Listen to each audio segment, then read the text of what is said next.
I want to talk about how the Cincinnati Bengals got to the Super Bowl. Some of the moves they made, some of the characters involved. Remember, I can't get everything, and so I'm asking you guys to write in with your favorite stories related to the Bengals, your favorite stories, your favorite moments from the Bengals Super Bowl run.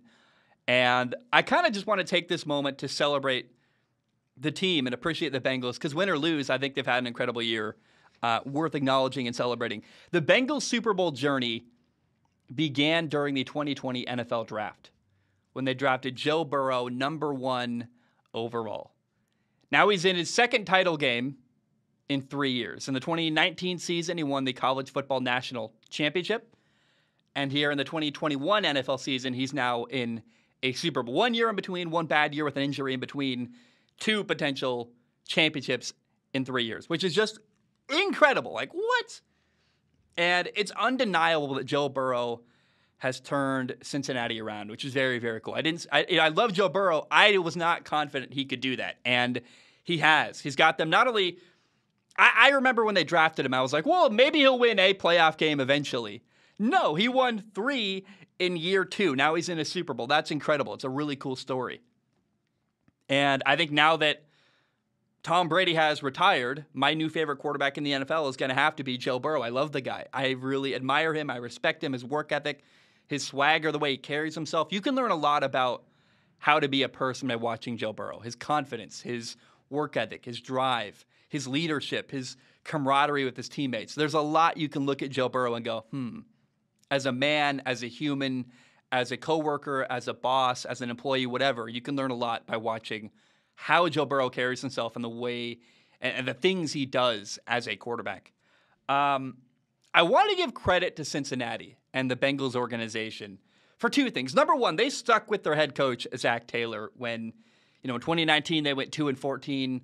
Last year in 2020 they went 4-11-1. That's 2 bad years in a row. And, when you're seeing NFL teams, we saw David Culley get axed after 1 year, and I thought he overachieved. I mean, in the NFL, your job is never guaranteed. And the fact that Cincinnati stuck with Zach Taylor even after 2 bad years and has been rewarded with a Super Bowl appearance is very, very cool to me. And it makes me happy for Zach Taylor, because I hate seeing people fired in the NFL. Even people that are bad, I still have a twinge of sadness for them and their family. Remember, Zach Taylor was actually the Rams quarterback coach before becoming the Bengals head coach. He worked under Rams head coach Sean McVay. And the second thing I want to give credit to the Bengals for is the shift in management. Mike Brown, their owner, has gotten older. And as he's gotten older, he's given more and more power to his daughter, Katie Blackburn. Has got a badass name. She married Troy Blackburn. Awesome for them. And Katie Blackburn, alongside the director of player personnel, Duke Tobin, are the two people running the Bengals organization. And they've done a really impressive job. They've made some key moves. The biggest thing they did, other than draft Joe Burrow and then one other draft pick we'll talk about in a moment, they really built the Bengals' defensive line. They gave Sam Hubbard a big 4-year, $40 million contract extension, investing in the defensive line. They signed Trey Hendrickson in free agency. They poached him from New Orleans, gave him a $60 million deal. Both of those guys got a lot of pressure on opposing quarterbacks. They signed DJ Reader, a defensive tackle, to a 4-year, $53 million deal. He had a huge game against the Titans in the playoffs. So their defensive line, D-tackle, defensive ends, have been solidified in Cincinnati. They brought in Larry Ogunjobi, and when he got hurt, B.J. Hill stepped up. And B.J. Hill is a guy who has quietly been a really, really great move made by the Cincinnati Bengals. In training camp, they traded for B.J. Hill for a 3rd-round pick, and B.J. Hill came in from the Giants. And when Larry Ogunjobi got hurt, he really stepped up in the playoffs, and he had 10 tackles. DJ Reader had 11 during this playoff run, and the interior defensive line with DJ Reader and BJ Hill has been fantastic. DJ and BJ have done a great job, and that's a quiet little move that I think a lot of people haven't given Cincinnati a lot of credit for, which is making that move to get a key player, BJ Hill. And I always say, if I was a general manager, my first thing to do would be to invest in my offensive and defensive line. I don't care who your quarterback is. I don't care who your receivers are. If you don't have a good offensive and defensive line, it's really, really hard to win in the NFL. And while Cincinnati still, in my opinion, needs to invest in their offensive line, I've got problems and concerns there. They did invest in their defensive line, and Hey, shout out to them. This Bengals team really reminds me of the 2007 Giants team that beat the Patriots in the Super Bowl. They're a team that wasn't expected to be here. They've got a good defensive line. They got hot at the end of the year, kind of at the right time, and I think they can beat anybody. And I really am hopeful that this could be the year for the Cincinnati Bengals.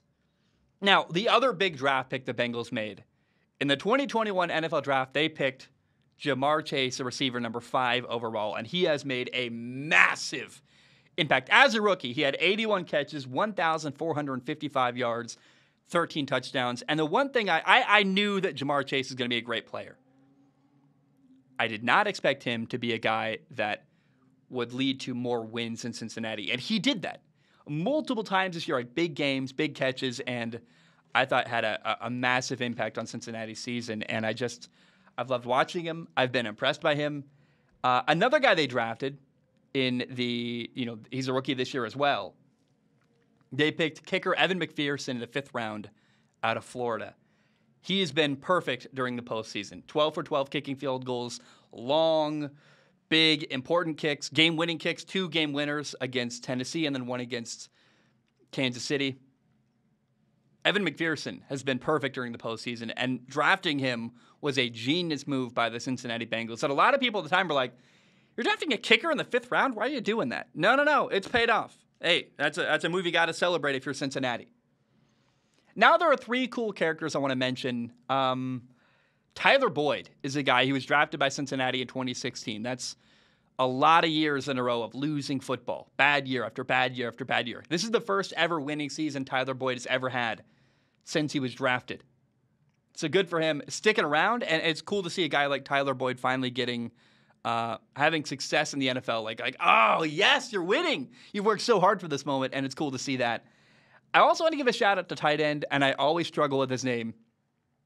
I think it's like Umama, CJ Uzama. CJ Uzama, the Bengals tight end, really a very good player down the seam. He's a guy who many times this year when Joe Burrow needs a completion, it's either Jamar Chase or regularly CJ Uzama, who beats the blitz and is often there as an outlet over the middle. And I think it's been great for Joe Burrow. He's really elevating his game this year. And he was also drafted 2015 by the Bengals. He had 1 winning season, I believe, in 2015.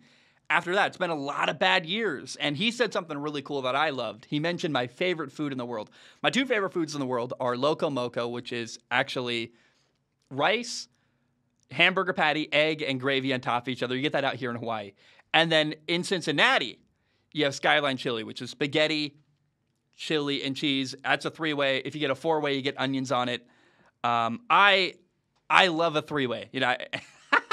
And there's a great joke in there that I'm not going to say. I even have a shirt that says I love a 3-way, which is actually a Cincinnati Skyline Chili shirt. But CJ Uzama said that if the Bengals win the Super Bowl, he will jump into a vat, take a bath in Skyline Chili. I love that. I wish I could trade places with him. That sounds amazing. And for that reason alone, I am rooting for the Bengals to win the Super Bowl. I also want to give a shout out to T. Higgins, who was drafted alongside Joe Burrow in 2020. He actually won a college football national title the year before Joe Burrow did. He's another winner. I love him. He's awesome. Easy to root for. Made a lot of great catches during his rookie year, and this year has been a great number 2 alongside Jamar Chase. Now, T. Higgins, Tyler Boyd, C.J. Uzama, one of these guys is going to have to step up in the Super Bowl. My money's on C.J. Uzama.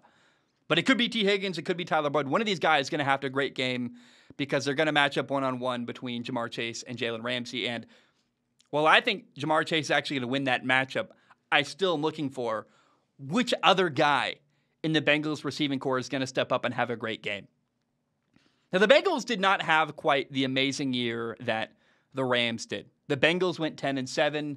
They won the AFC North. They started 3-1, had a good year, but they were not at all, at any point, a Super Bowl favorite. A lot of people were like, oh, good, they made the playoffs, and that was enough. They were like impressed and kind of surprised, hey, Joe Burrow made it into the playoffs. Then he won a playoff game. You're like, okay, Joey B won a playoff game. Pretty cool, but we thought it would end there, and it kept going and going and going. And I do want to take a step back and look at kind of the low point of the year for Cincinnati. Week 8 and 9.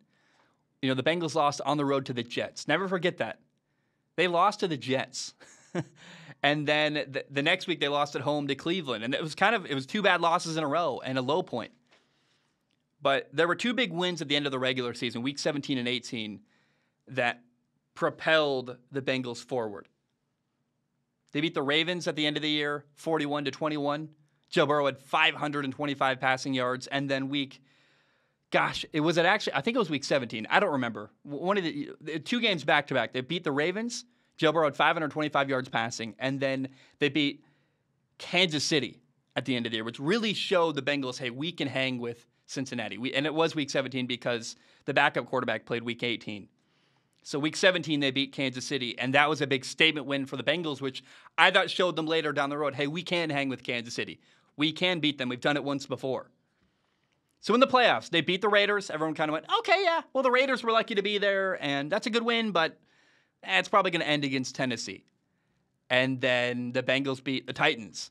And Joe Burrow was sacked 9 times on the way doing it. Got sacked 9 times, still found a way to win. Last-second field goal, they won the game.